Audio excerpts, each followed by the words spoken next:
Okay, so we have automated a system, and for our first tab, which is the sales data tab, we are going to go to our raw data and we're going to copy it.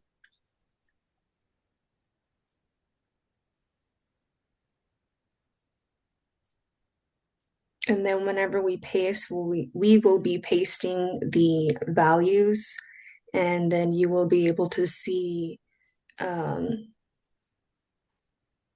it looks on the pivot table once we have everything we need copied and pasted over. So this first sheet, as you see the pasting going on to the right where we have green highlighted titles, those will automatically fill. And then if we scroll to the bottom just to ensure that we have all the data selected and so that you could see that it does um, automate it. And you could go through and check. And if you wanted to even click on the box where our formulas are under the green areas, you could see the formulas that we use for each of those, and those don't change. That's how we've created the system to be automatic in this tab. So next we'll go to the global inventory tab and we will get the data, raw data once more, copy and paste the values.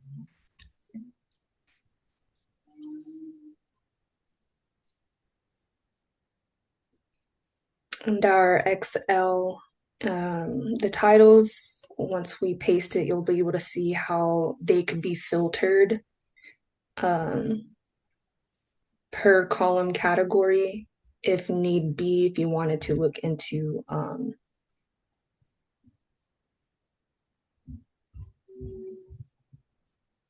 specific companies or values.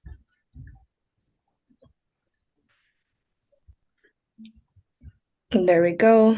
And then those little triangles would be able to help you find something in particular if need be. So after that, we will go to the lead time tab, and then we will copy and paste our raw data here as well.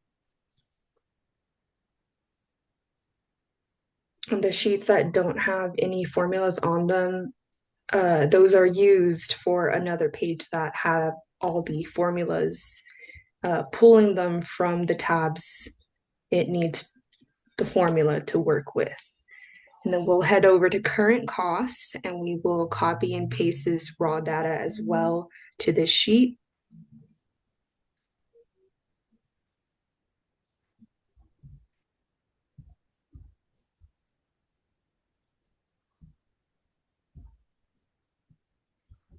And this is great because we have a lot of data sometimes. So if this looks tedious and like it's a lot, it is not. Okay, And so then after we have pasted all of the data, now we can move over to the sales pivot table, which this is connected to the sales data, and refresh it. And so we see it automatically fills in the data. Same thing with the quantity pivot table, automatically fills in the data. Same thing with the global inventory table, fills in all of the data from these two data sets and incorporates it into a pivot table, sorting out the information by year, by the total, by the average, and by the standard deviation. This sales data pivot table also already organizes the data so that it is by descending amount of the total amount made by each item number. So we can see it starts with the greatest amount, and then as we go down, they continue to decrease. So this is the item that created the most revenue. So now we're going to go to the report.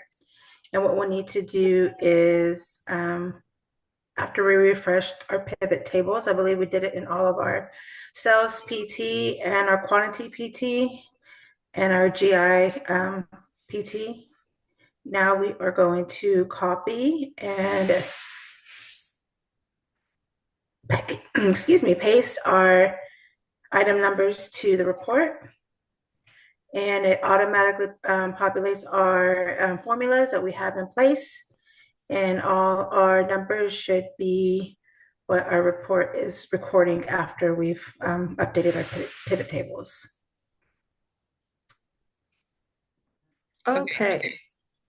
so now we can go and delete the original raw data of phase one that we put. We want to make sure that we do not select the first row of the data because that might accidentally delete some formulas that are necessary to populate all of the rest of the cells. So we want to make sure we leave the first row untouched. So we're just going to delete all of the rest, all of the phase one data right now.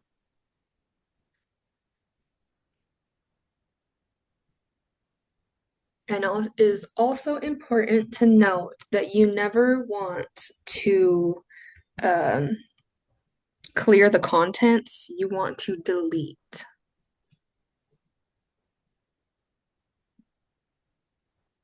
So we can see that we still have formulas left in these few rows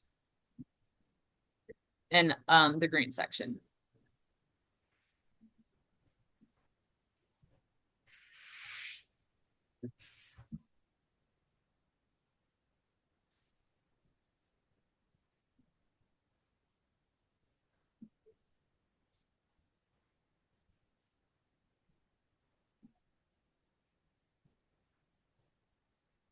Phase two data includes a wider range of dates, including extra or different years.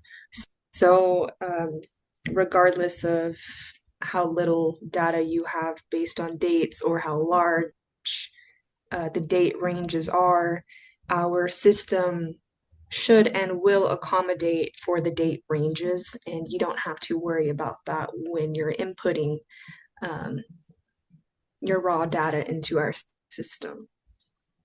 Okay, so now we see that if we refresh these pivot tables, all of our data disappears, all of the equations go back to normal. So that means we can insert our next phase of data.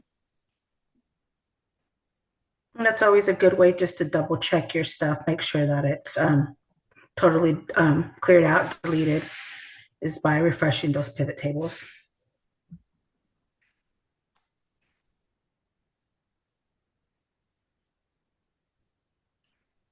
And now we're doing phase two data, correct?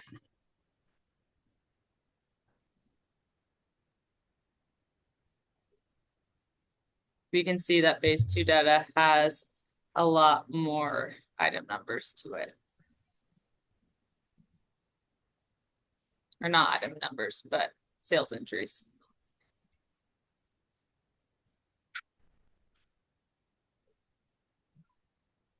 This is a great demonstration as to why it is so important to have an automated system.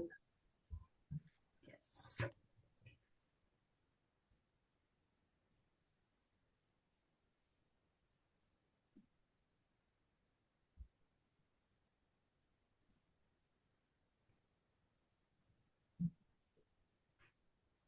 And when she entered the data, it looks like the formula is populated to the right side. And now she is copying the global inventory data to put in the global inventory pivot table.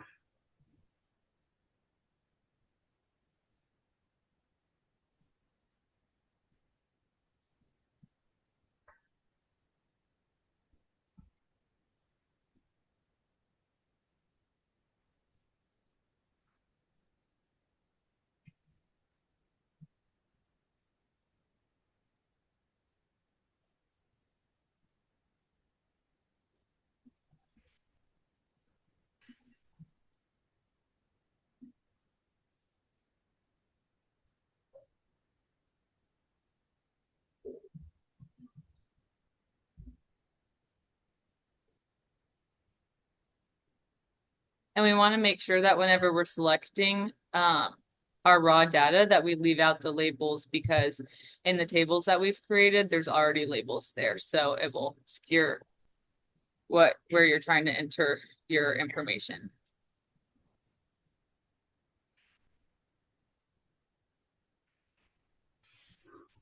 And if I'm not mistaken, from phase 1 to phase 2, the current cost and lead time pretty much stay the same, but I would still feel more comfortable re-putting it in if you're doing different data sets in it.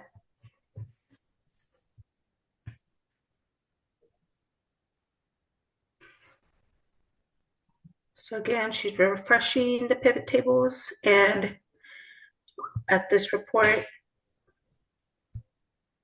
all the formulas have populated over, and this is our new information from the phase 2 data.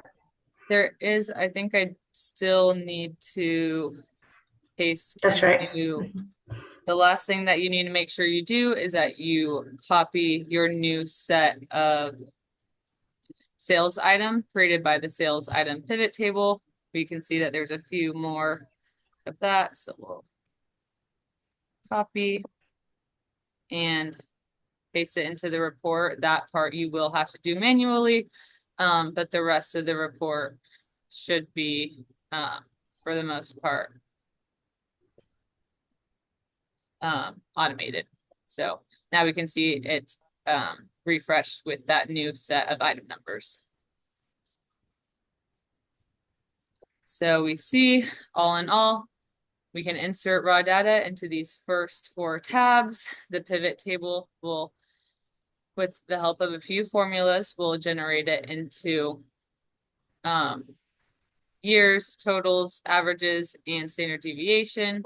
The quantity pivot table will also look at the average and the standard deviation, and the global inventory will show us the different amount of sales made by specific companies and countries. So then the report can utilize a few XLOOKUP formulas and generate the numbers all automatically without you having to type in each formula every time you get a new phase of data. So thank you for watching.